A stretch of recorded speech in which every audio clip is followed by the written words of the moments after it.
Hi friends, நீ நான் காதல் அப்கமிங் எபிசோடு என்னென்னு பார்க்கலாம். ராகவ் கண்ணீர் அப்படியே கலங்குதுங்க. எதுக்கும் கலங்காத மனுஷன். அப்படியே மகாநதி விஜய் மாதிரி தாங்க இவரும் கம்பீரமாக கெத்தாக அப்படியே ஃபஸ்ட்டு எபிசோடில் வந்தார் பாருங்க. அவ்வளோ அழகாக கம்பீரமாக தொழில் ஆடைகளின் அலங்காரம், அப்படியே அலங்கார நாயகன் அப்படி வடிவமைக்கிறதுல அப்படின்னு சொன்னாங்க. அந்த அளவுக்கு வந்த ராகவ் இன்னைக்கு கண்ணு கலங்க அப்படியே சாச்சப்பட்டாலங்க. எவ்வளோ பெரிய மழையாக இருந்தாலும் இந்த காதல் இந்த காதல் படுத்துகிற பாடு அப்படியே மாவீரனையும் மண்ணோடு மண்ணாக்கும், மண்ணோடு மண்ணா இருக்கிறவனும் மாவீரனை ஆக்கும் அப்படின்னு சொன்னது சும்மா இல்லைங்க. கதையாக இருந்தாலும் இது எல்லாம் ஒரு இடத்துல நிறைய இடத்துல நடக்குதுங்க. அப்படியே அபியை பார்த்து, ஏன் அபி என்னை விட்டுட்டு ஏன் அபி போகிற அப்படின்னு அந்த கண்ணு கலங்குதுங்க. அழகா அதை பார்க்கல கூட இந்த பிள்ளைக்கு புத்தி வருதா வரலையா, சும்மா சும்மா ராகவிட்ட ஒம்பளுத்துட்டு உரையாடிட்டே இருந்துச்சு. அடுத்தவங்க சொல்கிறத பார்த்துட்டு கண்ணால் காண்பதும் போய் காதல் கேட்பதும் பொய்ன்னு இருக்குல்லங்க. தீர விசாரிக்கணுமாங்க. அதுதானுங்க உண்மை, அதுதானுங்க மெய்.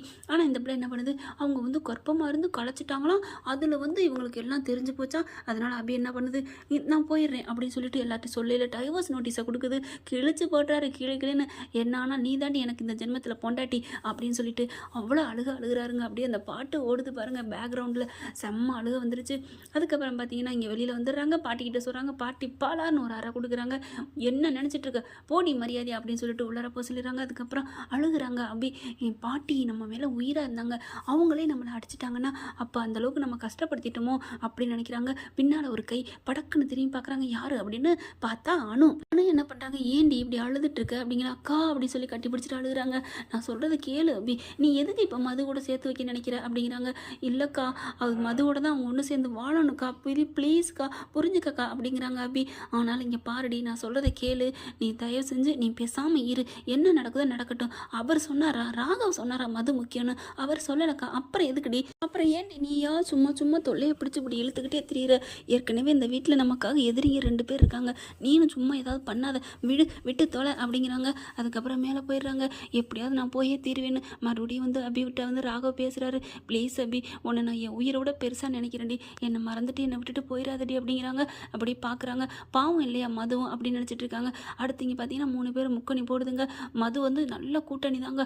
முரளி கூடையும் சுந்தரி கூடையும் எப்படியும் உனக்கு ராகவை சேர்த்து வைப்பேன் அப்படின்னு சுந்தரி சொல்கிறத நம்புது. இங்கிட்டு இவக்கிட்ட சொல்லுது, அங்கிட்டு லாவண்யாட்ட ஒன்னே சேர்த்து வைப்பேன் ராகவோட. ஆனால் யாரு கூடயும் சேர்த்து வைக்காது ராகவை. இந்த சுந்தரி பிள்ளை எப்படியாவது ராகவ் ஒரு வாரிசு இருக்கக்கூடாது, மண்ணோட மண்ணாக்கணும். அதுதான் சுந்தரியை பற்றின முடிவு. ஆனால் அது தெரியாமல் இங்கே எல்லாம் அவளை நம்பிட்டு இருக்காங்க. வீட்டுக்குள்ளே சேர்த்ததே தப்பு. அடுத்து பார்த்தீங்கன்னா என்ன பண்ணிட்டு இருக்காங்க, எப்படி பிரிக்க வைக்கிறதுன்னு சொல்லிட்டு முரளி ஒரு ஐடியா சொல்கிறான், திட்டத்தை சொல்கிறான். இதை நீ கரெக்டாக பண்ணிட்டீங்கன்னா ராகவ் அவி கரெக்டாக பிரிஞ்சிருவாங்க அப்படின்னு சொன்னோன்னே கண்டிப்பாக நான் செய்கிறேன் அப்படின்னு சொல்லிட்டு என்ன பண்ணுறாங்க, வேகமாக ராகவிட்ட போகிறாங்க. அபி கொஞ்சம் சோகமாக கொஞ்சம் தோட்டத்தில் இருக்காங்களா, அங்கே போயிட்டு ராகவிட்ட போயிட்டு மது போய் பேசுகிறாங்க. ராகவ் என்னன்னு தெரியல, தலைவலிக்குதான். அபி ஒரு தோட்டத்தில் நிற்கிறா, அவளுக்கு கொஞ்சம் பால் வேணுமா, கொஞ்சம் நல்லா காப்பி போட்டு கொண்டாந்து கொடுக்குறியா, பாலோ காப்பியோ ஏதோ ஒன்று அப்படிங்கிற கேட்டாலா அபி, நான் போய் போடுறேன் அப்படின்னு சொல்லிட்டு வேகமாக போடுறாருங்க. பாவம், வேகமாக போட்டுட்டு போகலான்னு நினைக்கல.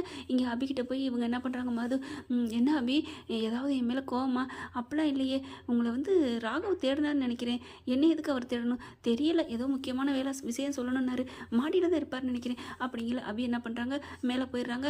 அந்த சமயம் பார்த்துட்டு போகையில் இங்கே ராகவ் கரெக்டாக பால் எடுத்துகிட்டு வராரு. இவங்க மாடியில் ஏற போகிறவங்க ராகவ் பால் எடுத்துகிட்டு போகிறத பார்க்குறாங்க. எங்கே போகிறாரு அப்படிங்கிற கரெக்டாக என்ன பண்ணுறாங்க, தோட்டத்தில் போய் மது நின்றுக்கிறாங்க.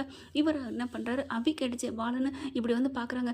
என்ன காணுமே மது, அபி எங்கே அப்படிங்கிற தெரியலையே அப்படிங்கிறாங்க. பால் கேட்டா அப்படிங்கிற, நீ தானே சொன்ன பால் கேட்டான்னு, என்ன ஆச்சு அப்படிங்கிற, கொடுங்க அப்படின்னு சொல்லி வாங்கிக்கிறாங்க. கொடு அப்படிங்கல. இல்லை நானே போய் அபிகிட்ட கொடுக்குறேன் அப்படிங்கல. மது என்ன பண்ணுறா, நானே கொடுக்குறேன் ராகவ், இப்போ என்ன உங்களுக்கு, நான் கொடுத்தா அவங்களுக்கு கொடுக்கக்கூடாதா, அவள் குடிக்கக்கூடாதா அபி அப்படிங்கல. அல்ல அப்படிலாம் இல்லை அப்படின்னு சொல்லிட்டு மதுக்கிட்ட கொடுத்துட்றாரு. அதுக்கப்புறம் என்ன பண்ணுறாங்க, மது உங்கள்கிட்ட ஒரு விஷயம் பேசலாமா அப்படின்னு கேட்குறாங்க. சொல்லு ராகவ், நீ சொல்கிறத நான் கேட்க நான் ரெடியாக இருக்கேன் அப்படின்னு கையெல்லாம் பிடிக்காத மது, நான் சொல்கிறத மட்டும் கேளு. அதை கரெக்டாக அபி பார்த்துட்டு இருக்காங்க. அப்போ தான் பார்க்குறாங்க, ராகவ் இங்கே தோலில் ஏதோ ஒன்று இரு என்ன பண்ணியிருக்கு, ஏதோ தூசி இருக்குது, காக்கா எச்ச மாதிரி இருக்குது அப்படின்னு தோலில் தொட்டு பார்க்குறாங்க. தொட்டு பேசுகிறாங்களா, அப்படியே அபி பார்க்குறாங்க. என்ன இது இப்படிலாம் பால் கொண்டு போய் கொடுக்குறாரு, இப்படியெல்லாம் பண்ணிகிட்ருக்காரு ராகவ், அப்போ அவள் மேலே உசுராக இருக்காருல்ல, அப்புறம் ஏன் அவளை கட்டிக்க வேண்டியதானே, என்னையும் விடக்கூடாதுங்கிறாரு, அவளையும் வேணான்னா என்ன அர்த்தம், அவளும் வேணும் நானும் வேணுமா அப்படின்னு சொல்லிட்டு இருக்கீங்களே. பார்க்குறாங்க, என்ன ராகவ் அப்படிங்கல. இங்கே பாரு மது, அபி என் மேலே கோவமாக இருக்கான்னு நீ எதுவும் நினைக்காத, அவள் கோவம்னா எனக்கு நான் காத்தா பறக்க வச்சிருவேன், அவள் மேலே நான் உயிரே வச்சுருக்கேன், அவள் தான் இந்த ஜென்மத்தில் எனக்கு அப்படிங்கிற. ஐயோ வண்டி வேறு மாதிரி போகுது அப்படின்ட்டு ராகவ் நீ போ ராகவ், அபி உன்னை தேடினா நான் கொடுத்துக்கிறேன், நான் பாலை கொடுத்துக்கிறேன். என்னது பால் கேட்டால் நீ தான் சொல்கிற, அப்புறம் அபி என்ன தேடினாங்கிற, என்ன மது புரியாமல் பேசுகிற அப்படிங்கிற. ஐயோ அபி நிற்கிறாளே அப்படின்னு எங்களுக்கு அல்லு அப்படி ஒரு மாதிரி ஆறா அப்படி தெறிக்க விட்டது மாதிரி இருக்குது மதுவுக்கு. ஐயோ எல்லாத்தையும் கேட்க போகிறாளே. இங்கே அபிக்கு அப்போவே டவுட் வருது, என்னது என்ன தேடினான்னு சொல்கிறா இப்படி குழம்புதே அப்படின்னு. அபி என்ன பண்ணுறாங்க, கிட்டக்க போய் பேசுவோமா, இல்லை இல்லை வேணாம் நம்ம போகிறது மாதிரி போயிட்டு மறுபடியும் வந்து ஒட்டின்னு கேட்போம் அப்படின்னு அபி அங்கிட்டு போயிடுறாங்க. போனதுக்கப்புறம் அப்பாடா அப்படின்ட்டு மது என்ன பண்ணுறாங்க, இப்போ சொல்லு ராகவ் என்ன அப்படின்னு கேட்கல. இல்லை நான் போகிறேன் அபியை போய் பார்க்கணும் அப்படின்னு போகிறாரா. இல்லை இல்லை நீ சொல்லு ராகவ், என்ன சொல்லணும், நான் உன் மேலே எவ்வளோ உசுராக இருக்கேன் ராகவ், ப்ளீஸ் ராகவ் என்னை அபி சொன்ன மாதிரியே என்னை ஏற்றுக்கோ, நான் தான் உனக்கு பொருத்தமானவ, அபி தான் உனக்கு பொருத்தமே இல்லை இல்லை, அவள் தான் உன்னை கண்டுக்க மாட்டேங்கிறா, கடுகடுன்னு விழுகிறா, உன்னை என்னோட சேர்த்து வைக்க நினைக்கிறா, அப்படிப்பட்ட அபி உனக்கு தேவையா அப்படின்னு சொன்ன கையோட அடைச்சி வாயை மூடு. என்ன மது நீ என்னோட மதுவா, உன்னேவா நான் லவ் பண்ணேன் அப்படி இப்படின்னு அப்படி பேசுகிறாரு. நீ இப்படிலாம் இருப்பேன்னு நான் நினைக்கவே இல்லை மது, நான் அபி மேலே எவ்வளோ உயிராக இருக்கேன்னு உனக்கும் தெரியும், நான் உன்னை விரும்பினேன் தான் இல்லைன்னு சொல்லலை அப்படின்னு சொன்ன கையோட விரும்பினேன் தான் இல்லைன்னு சொல்லுவியா, என்ன ராகவ் என்னை எவ்வளோ உயிராக இருப்ப, என்னை பார்க்கலன்னா நீ தூங்கவே மாட்ட, சாப்பிட மாட்டேன், இப்போ என்ன இப்படி பேசுகிற. ஐயோ மது நான் இல்லைன்னு சொல்லலை, இன்னைய வரைக்கும் உன் மேலே உயிராக தான் இருந்தேன், அதாவது இன்னைய வரைக்கும்னா இப்போ இல்லை, நான் ஒரு காலத்துக்கு முன்னாடி அபியை பார்க்குறதுக்கு முன்னாடின்னு சொல்லலாம். ஆனால் அபி எப்போ என் மனசுக்குள்ள வந்தாலோ அப்போவே என் மனசு முழுக்க இருக்கா, அவள் தான் எனக்கு பொண்டாட்டி, இந்த ஜென்மத்தில் அவள் தான், தயவு செஞ்சு நீ தப்பாக புரிஞ்சுக்காத, ஆனால் நீ இப்படி இருப்பேன் நான் நினைக்கவே இல்லை மது, என் மது எவ்வளோ நல்லவ தெரியுமா அப்படிங்கல. இல்லை ராகவ் எனக்கு நீ வேணும் ராகவ் அப்படிங்களே. என்ன மறுபடியும் கிளிப்பிள்ளைக்கு சொல்கிற மாதிரி சொல்கிறேன், என்ன நீ நினச்சிட்டு இருக்க, அப்போ நீ என்னை ஏமாத்திட்டியா அப்படின்னு ராகவ் பார்த்து மது கேட்க. உன்னையே நான் ஏமாத்துறேனா, எப்போ நான் உன்னை ஏமாத்தினேன், உன்னை ஏதாவது நான் கர்ப்பமாக்கி விட்டுட்டேனா, இல்லை உன்னை ஏதாவது தொட்டிருப்பேனா, உனக்கு நான் லவ் பண்ண தவிர உன் மனசை தொட்டதை தவிர உன்னை நான் ஏதாவது பண்ணியிருப்பேனா, என்னமோ நான் ஏமாத்திட்டேன் அப்படி இப்படின்னு சொல்கிற அப்படிங்கள. இல்லை ராகவ் நீ என்னை லவ் பண்ணல, லவ் பண்ணனா யார் தான் லவ் பண்ணலை, லவ் பண்ணுறவங்க எல்லாரும் சேராமல் போயிட்டா அதுக்காண்டி ஏமாத்தினு அர்த்தமா, சேர்றவங்க காதல் சொர்க்கத்தில் சேரும்பாங்க, சேராதவங்க காதல் சொர்க்கமும் சேர்ந்துட்டாங்கன்னு நினச்சிக்க வேண்டியதான், என்ன நீ நினச்சிட்டு இருக்க அப்படின்னு சொல்லிட்டு. இங்கே பார் என் அபியை தவிர என் வாழ்க்கையில் யாருக்குமே இடம் இல்லை, இன்றைக்கி வேணால் நானும் அவளும் பிரிஞ்சிருக்கேன்னு அவன் நினைக்கலாம், ஆனால் என் மனசு முழுக்க அவள் தான் இருக்கா, ஆனால் நீ இப்படி பண்ணவே நினைக்கவில்லை, உன்னை ஏமாத்திட்டேன்னா சொல்கிற, என்ன இப்படிலாம் பேசுகிற, உன்னை நான் அந்த தப்பான எண்ணத்தில் பார்த்துருப்பேனா இல்லை உன்னை தொட்டிருப்பேனா, என்ன மது அப்படின்னு சொன்னோன்னு அப்படி பார்க்குறாங்க. இல்லை ராகவ் அது வந்து நீ நல்லவன் தான், நான் அப்படி சொல்லலை, ஆனால் உன்னை என்னால் மறக்க முடியல ராகவ் அப்படின்னு அழுகிறாங்க. இங்கே பார் நீ அழுதெல்லாம் நான் ஒன்றும் பண்ண முடியாது, தயவு செஞ்சு நீ வீட்டை காலி பண்ணிட்டு போகிற வழியை பாரு, என் அபி நல்லவ, எல்லாரும் நல்லா இருக்கும்னு நினைக்கிறவ, அதனால தான் அவள் இப்படிலாம் பண்ணுறா, தயவு செஞ்சு நீ போயிரு அப்படின்னு சொல்லிட்டு அங்கேருந்து கிளம்புறாங்க. அதை எல்லாத்தையும் கேட்டுட்டு அபி அப்படியே தாரையாக கண்ணி தண்ணி ஊற்றுது. அப்படியே இப்போ மது தான் அப்போ பொய் சொல்லியிருக்காளா, அப்புறம் எப்படி அந்த ரிப்போர்ட் அந்த நர்ஸு சொன்னது, ஓ அப்போ எல்லாம் இப்படி கூட்டுக்கலாம் நீங்களா, இப்போ மதுவும் நம்மக்கிட்ட காப்பி கேட்டாரு, நம்ம பால் கேட்டான்னு சொல்லி எப்படி நம்மளை ஏமாற்றிட்டாலே, அப்போ ராகவும் ஏமாற்ற பார்த்துருக்கா, நான் வந்து பார்த்துட்டு இவங்க 2 பேரும் கொஞ்சிறாங்கன்னு இவங்களை வந்து நான் வெறுக்கணுமா, என்னம்மா திட்டம் போட்டிருக்காளுங்க. இருடி மது நாளைக்கு இருக்குடி என்னோட பர்ஃபார்மன்ஸ் பாரு, நீ மாட்டுனடி, நீ அதோட அவ்வளோதான் க்ளோஸ் அப்படின்ட்டு போகிறாங்க மாடிக்கு. இங்கே ராகவ் என்ன பண்ணுறாரு, அழுத வாக்கில் போயிட்டு கட்டில் உட்கார்றாரு. உட்காந்த கையோட பார்த்தீங்கன்னா அபி என்ன பண்ணுறாங்க, ராகவிட்ட கிட்டக்க வராங்க. அப்படி ஐயோ பரவாயில்லையே நம்ம பக்கத்தில் வராளே அப்படின்னு நினச்சிட்டு இருக்காங்க. டக்குன்னு வெளியில் போகிறாங்க. அபி போனோன்னே எங்கே போகிறா, அபின்னு கூப்பிட்றாரா, ஒரு நிமிஷம் அப்படின்னு கையை காமிச்சிட்டு கீழே போகிறாங்க. கிச்சனுக்கு போயிட்டு அப்படியே வேகமாக பாலை காய்ச்சுறாங்க. காய்ச்சிக்கிட்டு அப்படியே நல்ல பாதாம் பிஸ்தாலம் போட்டுட்டு வெளியில் வராங்க. வெளியில் வந்தால் மது இருக்கிறா. அங்கனுக்குள்ளே முரளி என்ன இந்நேரத்தில் லைட்டை போட்டுட்டீங்க அப்படின்னு, ஏன்னா ஒரு 9-10 மணிலாம் இவங்களுக்கு இதாகிருச்சான், ஒரு 8 மணி அவ்வளோதான். பார்த்தீங்கன்னா என்ன அப்படிங்கல, என் புருஷனுக்கு பால் கொண்டுட்டு போகிறேன் அப்படின்ட்டு போகிறாங்களா. பாட்டி பார்க்குறாங்க, என்ன ஒரு அடி கொடுத்தோன்னே புத்தி வந்துருச்சா, ஆமாம் பாட்டி எனக்கு புத்தி மட்டும் இல்லை எல்லாமே வந்துருச்சு, என் கண்ணை திறக்க வச்சிருச்சு ஒரு ஜீவன், நீங்கள் தான் பாட்டி, அது நீங்கள் தான் அப்படின்னு காலில் விழுங்க ஆசீர்வாதம் பண்ணுங்க அப்படின்னு சொல்லிட்டு போகிறாங்க. என்னடி அப்படிங்கல, பாட்டி பூஜை அறையில் பூ வாங்கி வச்சிருப்பீங்களா, அக்கா பூ இருக்குல்லக்கா, ஆமாடி சாமி போட்டது போக மீதி இருக்குது, அதை எடுத்துகிட்டு வாக்கா கோச்சிக்காம, இல்லை நானே போய் எடுக்கவா, இருடி ஏன் இப்படி என்ன குசி வந்துச்சு, குசி என் கண்ணை கட்டிக்கிட்டு இருந்தேக்கா அதை திறந்துட்டேன், சீக்கிரம் எடுத்துகிட்டு வாக்கா அப்படிங்கல. சரிடி பூவை கொடுக்குறாங்க. என்னடி பால் பூவு அப்புறம் பழம் இருக்காக்கா அப்படிங்கல, இந்தாடி ஆப்பிள் இருக்குன்னு ஃப்ரிட்ஜில் எடுத்தாந்து கொடுக்குறாங்க. ஓ இது என் புருஷனுக்கு என் ராகவுக்கு ரொம்ப பிடிக்கும் அப்படின்னு அதையும் எடுத்துக்கிறாங்க.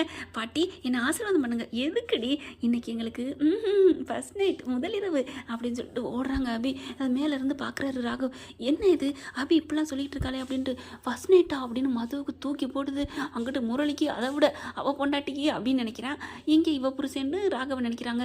2 பேரோட புருஷன் பொண்டாட்டி ஒன்று சேர போகிறாங்களா இவ போகிற போக்க பார்த்தா 8 மாதத்தில் பிள்ளை பத்திரா போலருக்கே அப்படின்னு முரளியும் அதுவும் நினச்சிட்டு இருக்காங்க. அதுக்கப்புறம் வட்டா பாட்டி வட்டா அக்கா ஐ லவ் யூ அக்கா அப்படின்னு குசியில் ஓடுது அபி. மேலே போன கையோட வேகமாக நீங்கள் எங்கே வந்து நிற்கிறீங்க, வாங்க மச்சான் வாங்க அப்படின்னு சொல்லி கொண்டு அப்படி கட்டில் உட்கார வைக்கிறாங்க. பால் அப்படி வைக்கிறாங்க.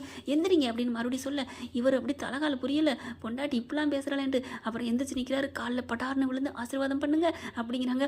என்ன அப்படிங்கிறாங்களா, ஒன்றும் இல்லை இந்தாங்க இந்த பூவு என் தலையில் கொஞ்சம் வைங்க அப்படின்னோடனே இவர் வச்சு விட்றாரு. அதுக்கப்புறம் இந்த பூவை கொஞ்சம் மெத்தையில் போட்டு விடுங்க அப்படிங்கிறாங்க. மெத்தையிலையும் போடுறாரு ராகவ்.